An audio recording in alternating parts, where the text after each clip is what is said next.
Video ਅੱਲਾ ਲਿਓ emergency ਦੀ ਸ਼ਕਲ ਵਿੱਚ ਬਣ ਰਹੀ ਹੈ। ਠੀਕ ਹੈ, ਰਿਵਰ ਚਨਾਬ ਭੈੜ ਮਰਾਲਾ ਦਾ ਜਿਹੜਾ ਪਾਣੀ ਉਹ ਇੱਕ ਵਾਰੀ ਫੇਰ ਵਧਣਾ ਸ਼ੁਰੂ ਹੋ ਗਿਆ। ਵੀਡੀਓ ਨੂੰ ਜ਼ਿਆਦਾ ਤੋਂ ਜ਼ਿਆਦਾ ਸ਼ੇਅਰ ਕਰ ਦਿਓ। ਬਿਨਾਂ ਸ਼ੇਅਰ ਕੀਤਿਆਂ ਕੋਈ ਭਰਾ ਵੀ ਨਾ ਜਾਏ। ਬਿਸਮਿल्लाह रहमान रहीम अस्सलामु अलैकुम या अली हक हैदर। उम्मीद करना तुसीं सारे भरा ठीक हो। अल्लाह ताला तुहानूं सारिਆਂ ਨੂੰ ठीक रखे जी। ਅੱਜ 19 अगस्त 8वां महीना 2026 टाइम 7 ਦਾ ਵੱਜ ਚੁੱਕਾ ਹੈ। हैड मराला जनाब अप स्टीम 1 ਲੱਖ पानी हो गया। 74,276 पानी ਜਿਹੜਾ ਉਹ ਡਾਊਨ ਸਟ੍ਰੀਮ ਦੇ ਵਿੱਚ। ਠੀਕ ਹੈ, 21 अगस्त तक ਦਾ ਅਲਰਟ ਹੈ ਕਿ ਪਾਣੀ ਆਉਣੇ ਦਾ ਖਤਰਾ ਹੈ।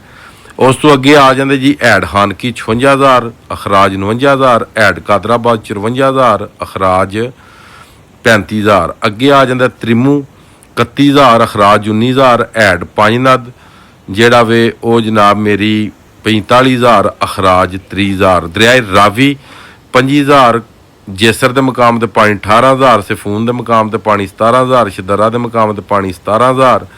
ਠੀਕ ਹੈ ਜੀ, हैड बल्लोगी ਦੇ ਮੁਕਾਮ ਤੇ ਪਾਣੀ 42,000, अखराज 16,000, हैड सदनाई ਤੇ ਪਾਣੀ 22,000 ਤੇ अखराज 6,000।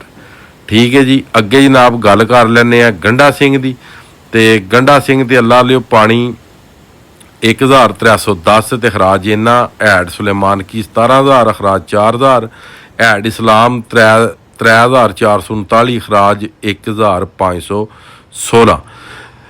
दरियाए काबल 30,000।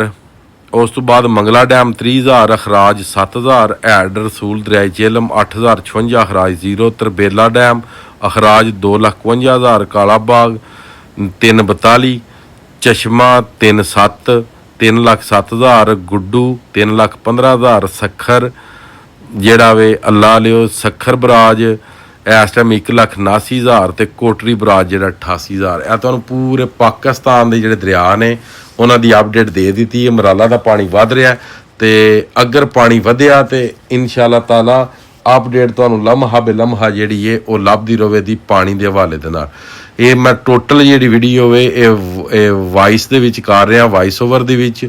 ਇਹਦਾ ਮਤਲਬ ਇਹ ਨਹੀਂ ਕਿ ਵਾਇਸ ਓਵਰ ਦੇ ਵਿੱਚ ਵੀਡੀਓ ਵੇ ਤੇ ਵੀਡੀਓ ਨੂੰ ਸ਼ੇਅਰ ਨਹੀਂ ਕਰਨਾ। ਵੀਡੀਓ ਨੂੰ ਸ਼ੇਅਰ ਕਰਨਾ ਤਾਂ ਕਿ ਫੇਕ ਨਿਊਜ਼ਾਂ ਤੋਂ ਬਚਿਆ ਜਾ ਸਕੇ ਜਿਨ੍ਹਾਂ 6 ਲੱਖ ਪਾਣੀ ਲਿਆਂਦੇ ਆ, ਮਗਰ 6 ਪਾਣੀ ਕੋ ਨਹੀਂ। ਪਾਣੀ ਟੋਟਲ ਇਸ ਟਾਈਮ हैड मराला ਦੇ ਕੋਲ 1 ਲੱਖ ਹੈ ਤੇ ਖਰਾਜ ਅੱਲਾ ਲਿਓ 74,000 ਹੈ। ਠੀਕ ਹੈ, ਬਾਕੀ ਫੇਕ ਨਿਊਜ਼ਾਂ ਵਾਲਿਆਂ ਬੜਾ ਪਾਣੀ ਛੱਡਿਆ। ਅੱਲਾ ਪਾਕ ਉਹਨਾਂ ਨੂੰ ਨੇਕ ਹਦਾਇਤ ਦੇ। ਬਾਕੀ ਸਾਰੇ ਭਰਾ ਜਿੰਨੇ ਵੀ ਵੀਡੀਓ ਵੇਖਣੇ ਵਾਲੇ ਬਾਰ ਆ ਰਿਹਾ ਵੀਡੀਓ ਸ਼ੇਅਰ ਕਰੋ ਤਾਂ ਕਿ ਫੇਕ ਨਿਊਜ਼ ਤੋਂ ਬਚਿਆ ਜਾ ਸਕੇ। ਜਿਹੜੇ ਸਾਡੇ ਭਰਾ ਦਰਿਆਵਾਂ ਤੇ ਬੈਠੇ ਨੇ ਉਹਨਾਂ ਤੱਕ ਅਸਲ ਵੀਡੀਓ ਅਸਲ ਜਿਹੜੀ ਰਿਪੋਰਟਿੰਗ ਹੈ ਉਹਨੂੰ ਪਹੁੰਚਾਇਆ ਜਾ ਸਕੇ। ਕਿਉਂ ਫੇਕ ਨਿਊਜ਼ ਵਾਲੇ ਜਿਹੜੇ ਨੇ ਉਹਨਾਂ ਨੇ ਸਾਨੂੰ ਵੀ ਜ਼ਲੀਲ ਕਰ ਦਿੱਤੇ ਜਾਵੇ ਨਿਊਜ਼ਾਂ ਦੇ ਕੇ ਫੇਕ ਕੇ। ਸਾਨੂੰ ਬਹੁਤ ਜ਼ਿਆਦਾ ਕਾਲਾਂ ਆ ਰਹੀਆਂ ਨੇ ਪਾਣੀ ਦੇ ਹਵਾਲੇ ਨਾਲ ਤੇ ਇਹ ਵਾਕਈ ਪਾਣੀ ਤੇ ਆਇਆ ਦਰਿਆ ਵਿੱਚ, ਮਗਰ ਇੰਨਾ ਪਾਣੀ ਨਹੀਂ ਆਇਆ ਜਿੰਨਾ ਕਿ ਉਹਨਾਂ ਦੱਸ ਦਿੱਤਾ।